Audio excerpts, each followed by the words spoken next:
Welcome to my cafe, my pet info cafe. Pour yourself a warm cup of your favorite and let's chat about our love of animals.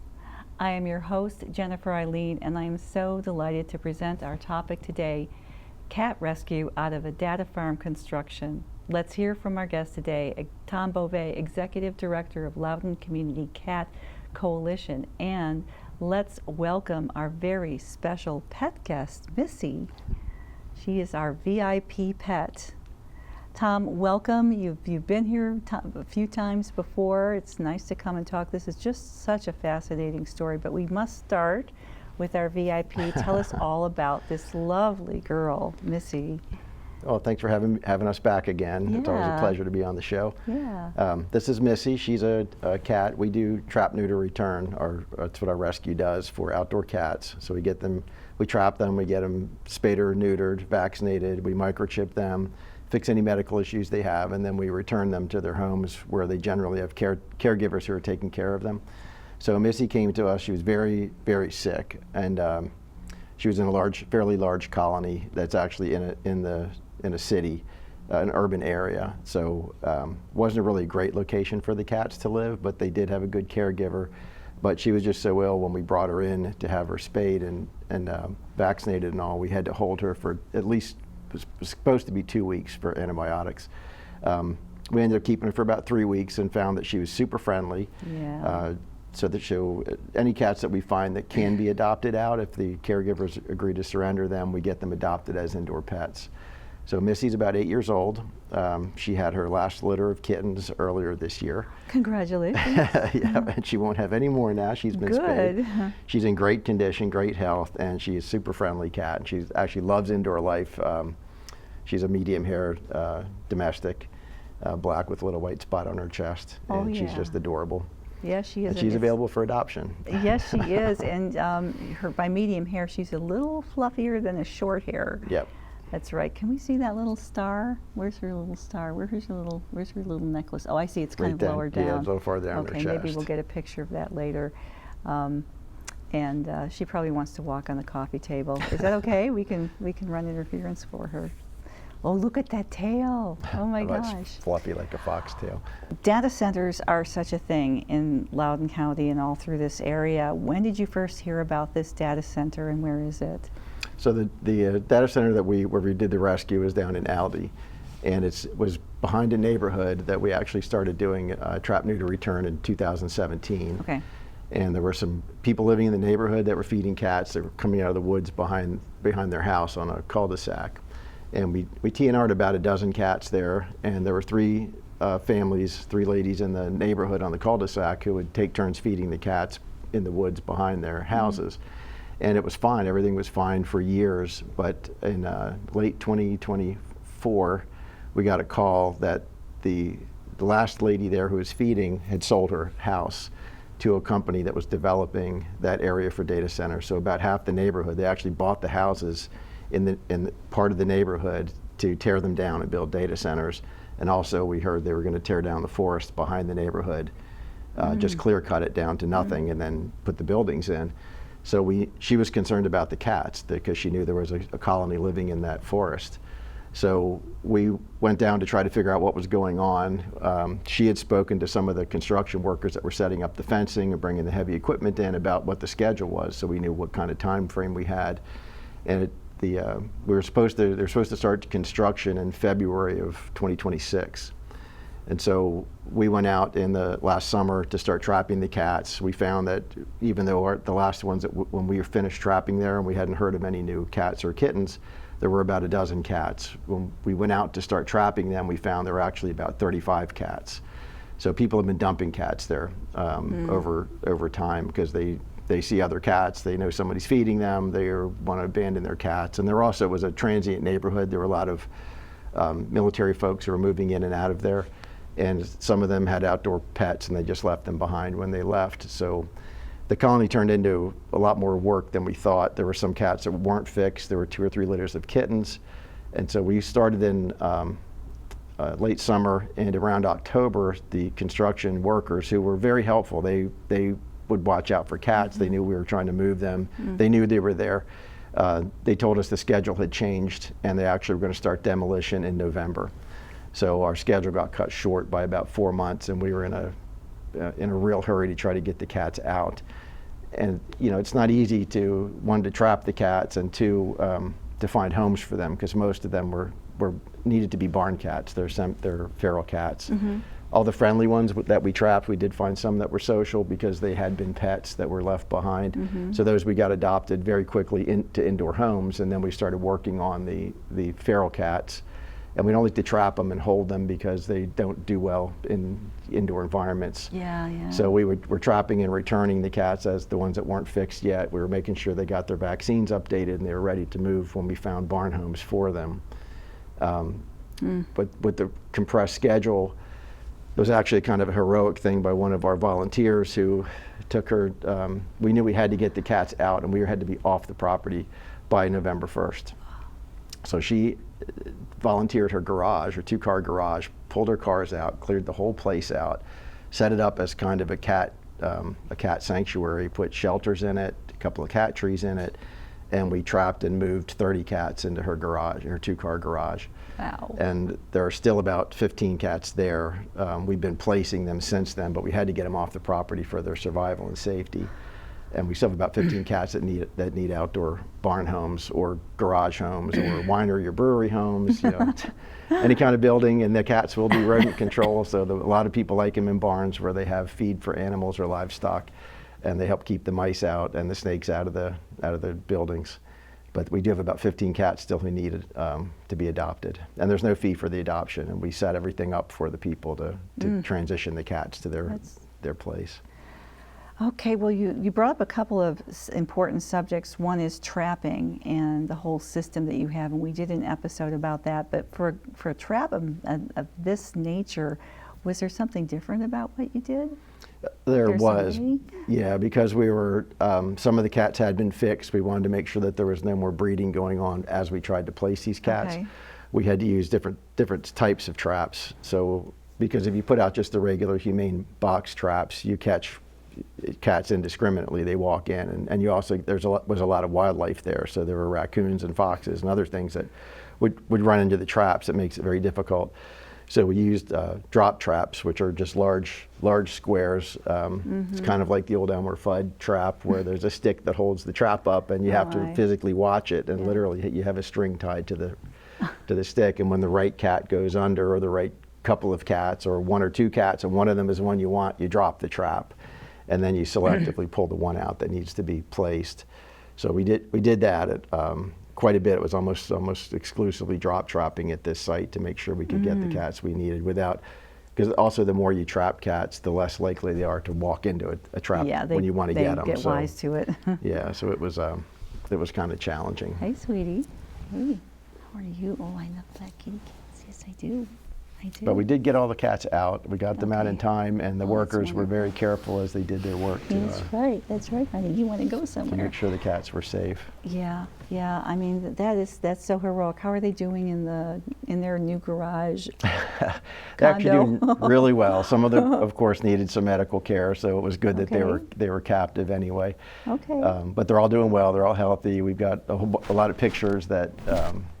If people want to see what they look like, they just look like a regular cat, but they really don't they're not like Missy, where they're going to sit in your lap and like to be petted or touched. So what colors do you have, like tiger stripes and black and there's several spotted? tabbies. It was kind of a black and white colony because they were living there and breeding with one another. There's a lot of black and white, kind of like the cow pattern on some of the cats. Yeah, that's very popular. There's some tuxedo cats and some tabbies. We didn't have too many oranges or torties or tortoiseshell. It was just they kind of run in the genetics, or kind of manage themselves. Well, do tell us some of the success stories about homing a barn cat. What's a perfect home for a barn cat and for the human? Yeah, they're very similar because they're living creatures, they're mammals, so they need a warm place. Temperate, I'd say. They're not as picky as humans about their temperature settings, but they don't like to freeze. So we do look for housing, like an outbuilding, a garage, or a shed, something that has heat, or at least is protected from wind and rain. If it's an outdoor garage that doesn't have heat, we advise putting shelters in them that are insulated off the ground, like on a wood pallet or something, so the cat's not sleeping on the ground. Okay. Because they can get hypothermia just like people do. So an outdoor building that has temperature control is ideal, but without that, a good insulated shelter is sufficient. Access to fresh food and water is essential. So we do tell people that, you know, don't just put the cat in your garage and think it's going to survive on its own. They can survive outdoors, but also, as we see with the ones that we trap, they're not really the healthiest. A healthy cat's a better hunter than a starving cat. Okay. And they'll stay healthy for longer. And so we want people to put food out for the cats and have access to fresh water, and they'll do a great job hunting and keeping the mice and other animals out. But there's a process to setting them up as well, that you can't just put a cat in a new building and expect it to stay, because it doesn't know where it is. It's in a completely foreign environment. Back to you. Yeah, come Pass back, this Missy. back. Here you go, Aldie. We set them up in large crates, the extra large 48-inch wire crates that you see that usually people will crate dogs in. Okay. We acclimate the cats in those, so we'll set up 2 or 3 of those and connect them together with the doors removed. And that way the cat has some room to move around. You feed them, and they actually use a litter box while they're in the crates. And usually about 3 to 4 weeks, minimum 3 weeks, ideally 4 weeks, depending on the cat, sometimes 5 weeks, living in that crate environment inside the building where they're going to reside. Okay. And that way they get used to the smells and the sounds, they get used to the caregiver. So they typically they bond with the person that's feeding them and caring. I mean, cats know when they're being cared for, and they appreciate it, so they'll stick around. You want to develop a relationship with this cat. Even though you may never touch it, it will know you, you'll know it, and it knows it's in a safe place, and it's got access to the life's necessities of, you know, food, water, and shelter. And then eventually you open the crates. If the cat adjusts very rapidly, some do within 2 weeks, they're happy and they know they're home, and they'll stay. So typically we still say keep them in for, they don't have to stay in the crate. If you have a tack room or something, you can enclose them in. You can let them out into a larger area, and then eventually give them access to the whole building, and then indoor, outdoor access. And they typically will stay. About 2/3 of the cats will stay. There's some cats that just are going to roam, and so as hard as you try, some will just find their way off to the place where they're comfortable. Okay. But at least you've given them a good start. That's right, a very good start. Well, can you tell us one of the success stories or more about the barn cats that you would rescue? Oh yeah, we've set up, since we trapped around 35 cats, we've set up so far around 20 of them. Between 20 and 2 dozen, I think there are 3 being set up this weekend actually. We try to adopt them out in pairs or in triplets as 3 cats, because they're more likely to stay if they have a buddy. So if you just adopt one out, it might stay, but you know, if it's got a friend and the other cat, one cat stays, the other one's more likely to hang around it. And we always say, if one of them takes off and you're left with a singleton, you know, having 3 is even better than 2, because then you've got a pair that's likely to stay. So the more they're safety in numbers, so we try to adopt them in groups, and we've adopted several out in the Lovettsville area. A lot of the adoptions go into Fairfax County or Western Loudoun County, where there's still some rural areas. They don't do well in busy neighborhoods, obviously, because of the traffic. But we've adopted 3 out. We set up in Lovettsville last weekend, and since we started doing this back in October for this particular site, all the cats have stayed. We haven't had any reports where the cats have run off. So they're all adapting well, because they've been fed for years and had people around them. They live near a neighborhood, so they aren't really afraid of people. They're not comfortable being sitting in a lap like this cat is. Yeah. So we've had some really good success stories with this particular colony, because they've been around for so long. They're mostly older cats. The kittens that were born there, we were able to socialize, and they're adopted as indoor pets. But most of these cats are probably between 7 and 9 years old, and they're used to being fed and cared for by people, so they adapt pretty well. Well, I think the main reason I think someone wants a barn cat is for rodent control. Right. Okay. That's what we call it, chemical-free rodent control. So you don't have to put poisons out. You have your cats. They're fun to look at. They like to play. They enjoy it. They keep the rodents away. And just having a cat is a deterrent as well. So even if you're not seeing them catch mice, if mice know there's a cat around, they will try to avoid that area, and the cats will run them out. So They do a great job at rodent control. And these cats have been, I mean, they live outdoors, and even though we feed them, they still, they still hunt, and they still go after the little pests that you don't want around. Yeah, that's right. So, that's and it's right. really good. That's where most of the people have barns or horses, and so we look for those areas and advertise in those areas to try to get people to adopt these cats. And they'll live, a good, healthy barn cat who's well cared for will live for 10 to 15 years outdoors. Feral cats on their own, typically, 8 years is a long life for a cat that doesn't have any human interaction or community support. Well, I met a barn cat when I told you, I think I sent you the picture.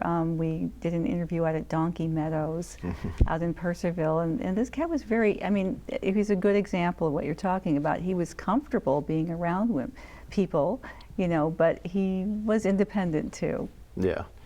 Yeah, they are still there. I mean, they are catty. they do their thing.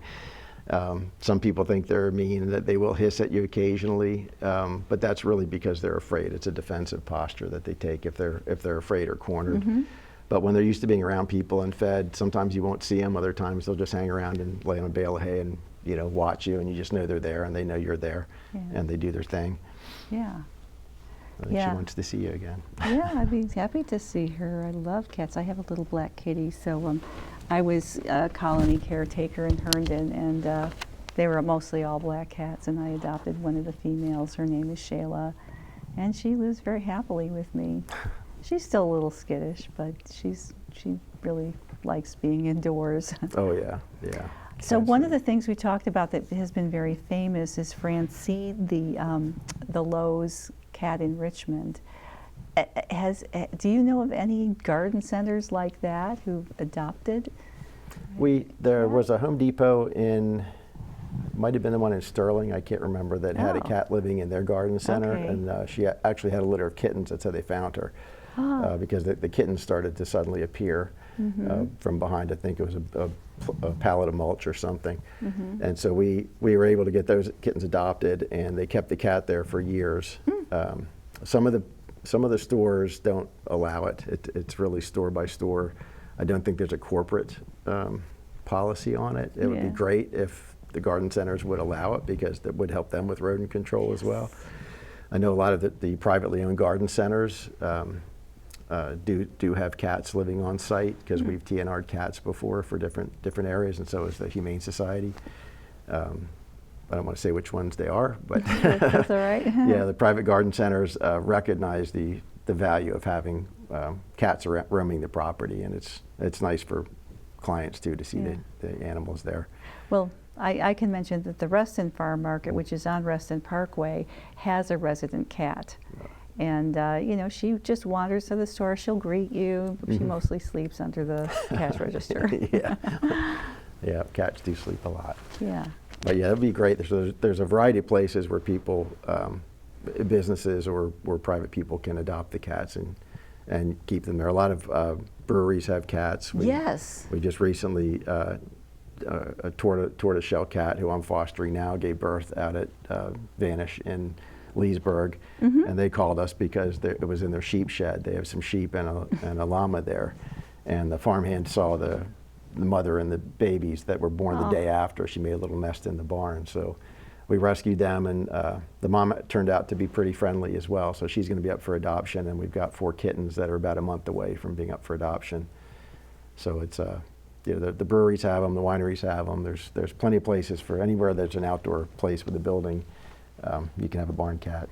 Well, even in the city, there are breweries. I think there's a brewery in Chicago that deliberately adopted cats to, for rodent control. Yeah, it works. It definitely works. I was in New York City for my birthday back in March, and there were some businesses there that had cats as well, rescue cats. So it's everywhere you can do it. You just have to kind of work with your environment and keep the cats in a safe place. So if they do have access to the outdoors, you know how much access they have and what the dangers are. But the cats will adapt to it. Once the city cats behave differently from the country cats. They're used to the traffic, so they use these storm drains to get around. So that instead of crossing the streets, where they don't have to worry about that out in Western Loudoun or Southern Fairfax. Well, there's so many things about your story that I am concerned about, because the data center growth in this area is really disturbing. for so many reasons. But the other side of the story was how much human help you got. The employees were helping, the neighbors were helping. That's really encouraging. Could you just say more about that? Yeah, we were actually very surprised because we've dealt with other similar issues, not necessarily for data centers, but where buildings are being destroyed or neighborhoods are being built. Yeah. When it used to be the housing boom, now it's the data center boom. And the same concerns were there, particularly with people concerned about the environment, the loss of trees, the loss of open space and forestry. And it's easy to reserve green space or to recreate green space after you strip an area and build houses, and you have a park for the community members to use, and that's nice. But the wildlife doesn't survive that, and when there are cat colonies out there as well that aren't really wildlife, they're more companion animals, they have an even harder time because they really do rely on some relationship and support from people in the community to watch out for medical issues, and they can also bond with people, and they can become dependent. They really aren't wildlife.